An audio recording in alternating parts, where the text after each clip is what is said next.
First, obviously, you know, I know we have such a huge alumni base and family in the Tex area, but everybody, our prayers are obviously with everybody down in Houston and all through Southeast Texas, and you know, heading all the way into Louisiana with everything that's going on there.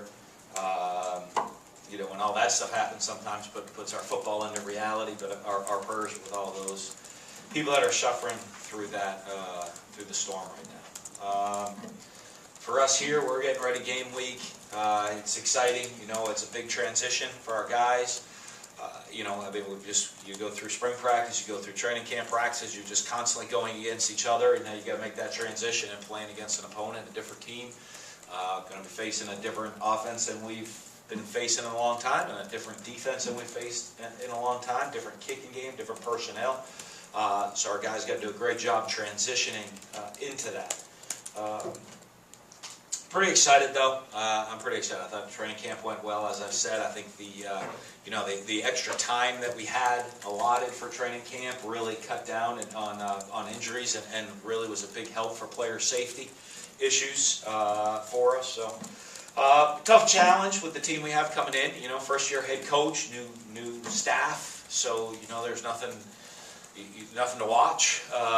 You know, you can watch a little bit of trying to piece together what they might do. You know, and especially a team as talented as they are. You know, when you look at a quarterback that's one of the top players in FCS, very, very productive player with a go-to wide receiver out there on the perimeter, a veteran offensive line. They execute their offense very well. You know, you assume they're going to be running the same offense with the head coach having been there for the last several years running the offense. So, but they are a challenge, being a very option-oriented offense. But they throw the ball very well out of that option-oriented offense. Then you go over to the other side of the ball where they have the guys. You know, a lot of people said the #1 player in all of FCS. You know, coming off the edge at defensive end, and they got linebackers. That are some veteran players at linebackers, and a very experienced group that's used to winning. You know, winning multiple 2 straight conference titles and looking for a 3rd in a row. A playoff level team, a top 15 team actually. So a huge challenge for us to come out and play. You know, I mean, with some young guys going to have their first opportunities to go play in the stadium. Playing against a quality team like Charleston Southern, we're going to have our hands full, especially with some of the new things that we expect them to throw at us. So, but we're ready to go kick it off. Injury report hasn't changed from last week. You know, and talking to our training staff, that you know, it's still, you know, Landon Gidger, as I said, is going to be out for the year. Malik won't be ready for this game, but we'll know down the road. And Harry Parker hopefully is back out there today for us. So. But not sure what his availability will be this weekend. Excuse me. A little bit of a cold over the weekend somehow. So. Questions?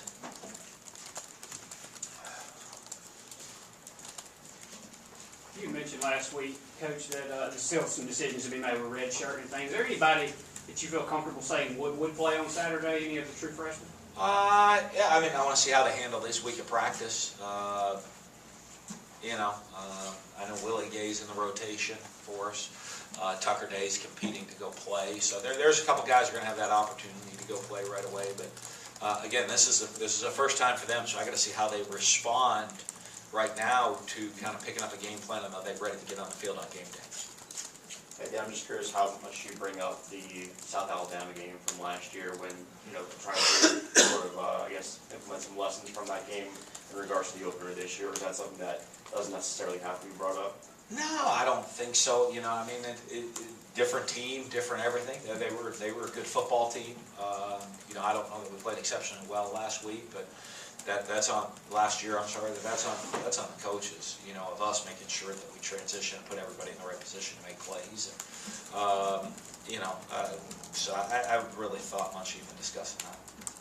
You mentioned the coach is pretty similar to what they've done in the past. He's an in-house hire, but there's going to be some change with a new head coach. What's your process for preparing for a guy who's in their first game head coaching? Well, it's hard because, you know, it's you know, in-house on offense, but the rest, everybody else on the staff's new. Very, very few people were retained on the staff. Nobody on the defensive side of the ball. I think think only 1 or 2 offensive coaches. So majority is a whole new coaching staff. So that's what always makes it a challenge when you're trying to see what they're going to do and how they're going to adjust to their personnel. When new guys coming in, new coaches, they're going to want to add their philosophy, and then they're also going to adjust it to the personnel they have. So we're going to have to do a good job making in-game adjustments. Over the past week or so, you mentioned the possibility of Keaton redshirting, perhaps. Yeah. Something that you still have to think about. Is he going to play on Saturday? Is it a case where you put him in, see what he has, and sort of use that as a basis for whether or not he plays or not down the road? No, because you can't do that, obviously. It'd be an injury. So if you play, the redshirt rule is if you play in one of the games, you have to have a season-ending injury to be able to redshirt once you've played. It's not just a freelance game. I meant playing this week and then putting him in. Oh, like in practice? Yeah. Yeah, he's going to get a lot of reps in practice. But would that be what you decided to put him in the game, or I guess what I'm trying to ask is, what are you balancing, I guess, in regards to It's finding whether or not we want to play him. A lot of the situation comes out. Right now, he's our second-string quarterback. Now, whether or not he plays is a different question. So, that would mean he played. If something happened to our starter, he would probably get. If our starting quarterback got injured, he'd play a bunch. If our starting quarterback didn't get injured, then that would be where the decision comes of whether or not he steps on the field for a game. They have a unique take on the option and what they do, particularly the wide splits with the offensive line and taking advantage of that inside. How is that a difficult task for a defensive line, specifically the interior, to deal with that? Well, I think one of the things, they are an option-based offense, and you got to be very, very gap sound against the option and defend every phase of it. The dive quarterback and the pitch. But to me, what makes them a little different is they throw the ball. They're not your prototypical wishbone team. So you're not just committing everybody to stop the run and then try to defend the 1 or 2 play actions game. They can throw the ball pretty efficiently. So you got to be well balanced in what you do. Coach, how is Nick Fitzgerald different this year compared to last year this time? He's expecting going in. I think he knows what to expect, how to prepare for game week, what it's going to entail. Coming in, getting ready for the game, a routine, a preparation for the game, all of those different things. I think that's a big advantage he'd have over last year. Kind of, being a first-time guy getting ready to go. Of adjusting to what game planning is like, how to really study and prepare for the game and get yourself out there on the field ready to go play at a high level. Coach, you mentioned Tucker Day. Does that say that he is right now the place kicker going into the game? No, I haven't decided any of that yet. That'll be decided at the end of the week. Like I said, it might not be decided this Saturday at warm-ups. So I want to see how everything goes this week with those guys and see how they handle the adjustment. A bunch of place kickers, none of them played in the game at our level. So we got a bunch of different guys competing, and I want to see how they transition. It's a different week now. Now it's getting serious, and then it gets really serious on Saturday. It's to see how they all handle it. Coach, obviously, the first game for Todd Grantham here, you changed coordinators, and Grantham came in for Peter Sherman. What changes have you seen in the defense, and what has kind of pleased you on that side of the ball going into the season opener? One of the things I think the level of how hard our guys play, which is one of the most important things to me, the effort and the strain at which they give. And then also just how we're fitting everything. The guys, the overall understanding of everybody within the scheme, what they're doing, and what the expectations of them are. I've been really pleased with that. Nick's helmet popped off quite a bit last year. What will be your plan if that happens on Saturday? Tighten it up. But he'll have to come out of the game. Hopefully, that's one of the things you talk about, the important things that he learns, how to do that. You know what I mean? That can't happen. You're a second-year player. So that can't happen to you.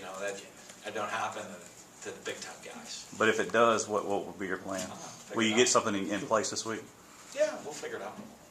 I'll call timeout. Yeah, a similar question that Steve asked about Nick, what about Donald Murray? How has he changed in Well, he- going in this game? I think he's really changed, his attitude, stepped up as a leader. I think he, you see a guy that has always had a good work ethic and since he's been here, but really that, coming into his final season, the desperateness that he shows, how hard he works, the detail he puts in every single day, to doing things the right way and really trying to set the standard high for the receivers. I think he's done a great job of that. Any news on Rivers' eligibility? Right now, I think that there's we're appealing a waiver with the NCAA to wait and hear, so hopefully we should know something this week, whether or not that appeal goes through, for him to be able to play.